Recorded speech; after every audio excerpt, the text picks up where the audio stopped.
Question number 3 है 42 years old elderly primary gravida has come to you at 12 weeks of pregnancy. He is concerned about the risk of fetal anomalies. तो fetal anomalies उसको क्या होगी, उसने पूछा screening test कौन से करवाएंगे। तो दो तरह के टेस्ट होते हैं, स्क्रीनिंग टेस्ट होते हैं और डायग्नोस्टिक टेस्ट होते हैं। इसने अगले में डायग्नोस्टिक भी पूछ लिया है। तो वो पूछ रहा है कि हमने डाउन के लिए वो 12 वीक पे आई है तो स्क्रीनिंग टेस्ट कौन से करवाएंगे। स्क्रीनिंग टेस्ट न्यूरोट्यूब डिफेक्ट्स के लिए करवाएंगे और डाउन सिंड्रोम के लिए करवाएंगे। न्यूरोट्यूब डिफेक्ट्स के लिए हम AFP करवाएंगे, सीरम अल्फा फीटोप्रोटीन, और डाउन सिंड्रोम के लिए हमने करवाना है सबसे पहले तो अल्ट्रासाउंड करवाना है, फिर double test, triple test, quadruple test और सीरियल इंटीग्रेटेड टेस्ट करवाना है। ठीक है, पहले अल्ट्रासाउंड करवा लिया, अल्ट्रासाउंड पे हमें पता चल जाएगा नकल ट्रांसलूसेंसी। इसके अलावा हम CRL कर लेंगे, क्रोन रम्प लेंथ। ठीक है, crown rump length CRL, NTN CRL।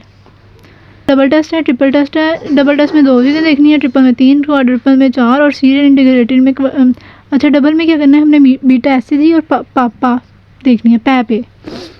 ठीक है, बीटा SCG और पैप ए। पैप क्या है, प्रेगनेंसी एसोसिएटेड प्लाज्मा प्रोटीन ए।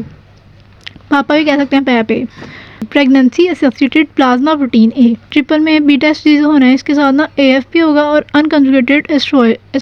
इसको हम B से कर सकते हैं, बीटा SCG, एस्ट्रायोल, अनकंजुगेटेड और AFP।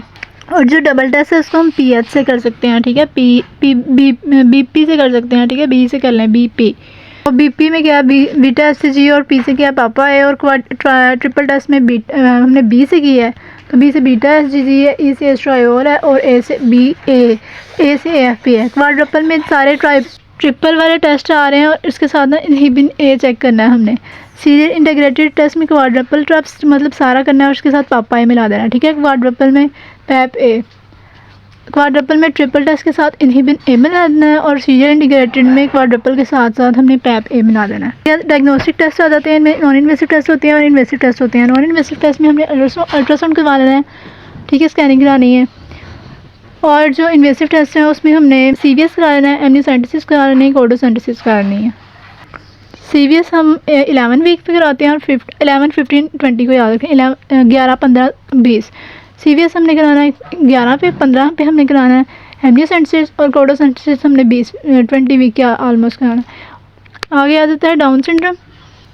32-year-old G2 para 1+0 at 6 weeks of gestation. Previously baby with Down syndrome came to discuss the antenatal screening in the current। तो उसने पूछा हुआ नॉन इन्वेसिव स्क्रीनिंग तो हमने पढ़ ली है, नॉन इन्वेसिव। ठीक है, इन्वेसिव सी स्क्रीनिंग करवानी है। तो स्क्रीनिंग पहले भी हमने जो पढ़ी थी वो नॉन इन्वेसिव ही थी, डाउन के लिए जो हमने पहले पीछे पढ़ ली है। इन्वेसिव टेस्ट भी हमने पढ़ ली है। इसके बाद रिस्क ऑफ टेस्ट का रिस्क क्या है, मैंने इसमें मिसकैरेज हो सकता है और रेजिस्ट आइसो इम्यूनाइजेशन हो जाती है। इसमें हमने इससे पहले हम एमनियोसेंटेसिस का जो पढ़ा था उसका जो उसमें क्या था, मिसकैरेज हो रहा था फीटल को और रेजिस्ट आइसो इम्यूनाइजेशन हो रही थी मदर में, जिसको हमने CRP से किया था। इसमें मिसकैरेज के चांसेस 2, 1 और 2। CVS में 2% चांसेस होते हैं, एमनियोसेंटेसिस में 1 और 2 से 5%, कोडोसेंटेसिस में 2, 1, 2 से 1 से 5, 2 से 5। ठीक है, CVS में 2% होते हैं, 1% होते हैं एमनियोसेंटेसिस में और 2 से 5% होते हैं कोडोसेंटेसिस में। बेनिफिट ऑफ टेस्ट क्या है, इसकी अर्ली डिटेक्शन हो जाती है, प्रेगनेंसी की अर्ली डिटेक्शन और टर्मिनेशन हो सकती है, अर्ली डिटेक्शन एंड टर्मिनेशन। आगे आ जाता है 10th वीक पे आई है, स्क्रीनिंग करानी है उसने डाउन सिंड्रोम के लिए।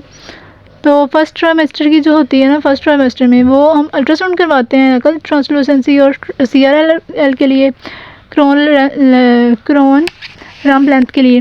ठीक है, अल्ट्रासाउंड कराते हैं और डबल टेस्ट आता है, ये 2 टेस्ट आते हैं फर्स्ट ट्राइमेस्टर में। डायग्नोस्टिक टेस्ट क्या है, 10th वीक पे कौन सा डायग्नोस्टिक टेस्ट होता है, तो ये CVS।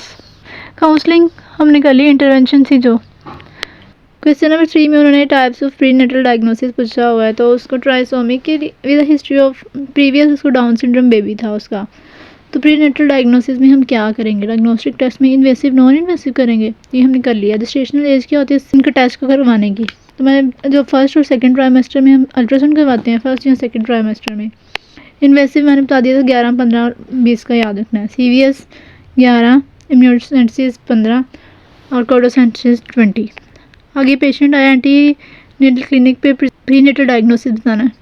12th वीक पे आया तो अब वो कह रहे हैं कि ना जेनेटिक डिसऑर्डर्स के लिए हमने स्क्रीनिंग करवानी है, इसके प्रीनेटल डायग्नोस्टिक टेस्ट हो जाएंगे। इसके अलावा एज भी बता दी है मैंने, रिस्क भी बता दिए हैं।